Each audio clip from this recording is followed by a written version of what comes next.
यकीन नहीं होता, लेकिन अचानक पूरी घाटी हिलने लगती है, आसमान गूंज उठता है और सामने दिखते हैं वो विशाल पत्थर जो सचमुच एक दूसरे पर हमला कर रहे थे। उनकी टक्कर से पूरी धरती कांप उठती है और थोरिन का दल अपनी जान बचाने के लिए भागने लगता है। कोई और रास्ता न देखकर वे पहाड़ों की गुफाओं में छिप जाते हैं, लेकिन जैसे ही वे अंदर जाते हैं उन पर हमला कर देते हैं गॉब्लिन्स, डरावने, कुरूप और खून के प्यासे जीव। वे सारे बौनों को पकड़ लेते हैं और गहराई में ले जाते हैं। उधर दूसरी तरफ दिखाया जाता है कि ऑर्क्स और उनके निर्दयी नेता एजॉग, जो कभी थोरिन के हाथों अपनी बाह गंवा चुका था, अब गुस्से से पागल हो चुका है। वो दहाड़ते हुए अपने सैनिकों को आदेश देता है, थोरिन को ढूंढो और उसका सर मेरे सामने लाओ। थोरिन सोचता है कि एजॉग मर चुका है, लेकिन हकीकत में वो जिंदा है और अब उसकी आंखों में सिर्फ एक ही जुनून जल रहा है, थोरिन और उसके पूरे कबीले का सफाया करने का।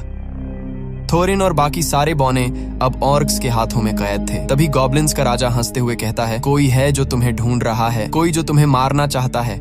उसका नाम है एजॉग। वो अपने एक आदमी को भेजता है ताकि एजॉग से सौदा किया जा सके, थोरिन और उसके साथियों की मौत के बदले इनाम के लिए। अब ये 13 बौने पूरी तरह गॉब्लिन्स की कैद में थे, लेकिन उनके साथ बिल्बो बैगिंस नहीं था। दरअसल जब गॉब्लिन्स ने उन सब पर हमला किया था, उसी अफरा तफरी में बिल्बो नीचे अंधेरी खाई में गिर पड़ा। वो इतनी गहराई में जा गिरा जहां रोशनी का नामो निशान नहीं था, एक ऐसी जगह जिसे अंडरवर्ल्ड कहा जाता है। वहीं उसके साथ एक गॉब्लिन भी नीचे गिरता है। दोनों बेहोश पड़े होते हैं। तभी अंधेरे में एक डरावना, पतला, चमकती आंखों वाला जीव आता है, गोलम। गोलम यहाँ अंधेरे झीलों के बीच रहता है, मछलियां और गॉब्लिन्स खाकर जिंदा रहता है। उसके पास एक रहस्यमयी अंगूठी है, वो अंगूठी जिसमें अपार ताकत छिपी है। जब वो बेहोश गॉब्लिन को देखता है तो उसे घसीट कर ले जाने लगता है, लेकिन तभी गॉब्लिन होश में आ जाता है। गोलम गुस्से में एक पत्थर उठाता है और उस पर हमला कर देता है और उसी झगड़े के दौरान वो अंगूठी, उसकी सबसे कीमती चीज, उसके जेब से गिर जाती है। दूर कोने में छिपा बिल्बो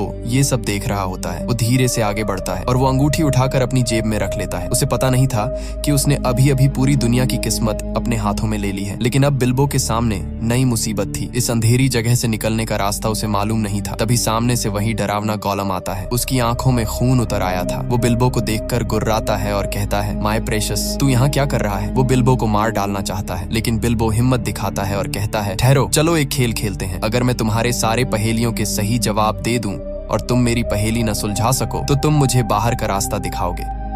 गोलम मुस्कुराता है और शुरू होता है पहेलियों का खेल। मौत और आजादी के बीच एक खतरनाक दांव। दोनों एक दूसरे से अजीब सवाल पूछते हैं। हवा, आग, पहाड़, वक्त और अंधकार पर पहेलियां। एक एक करके बिल्बो सबके जवाब दे देता है और आखिर में जब बिल्बो की बारी आती है वो धीमे से कहता है, बताओ मेरी जेब में क्या है? गोलम हैरान रह जाता है।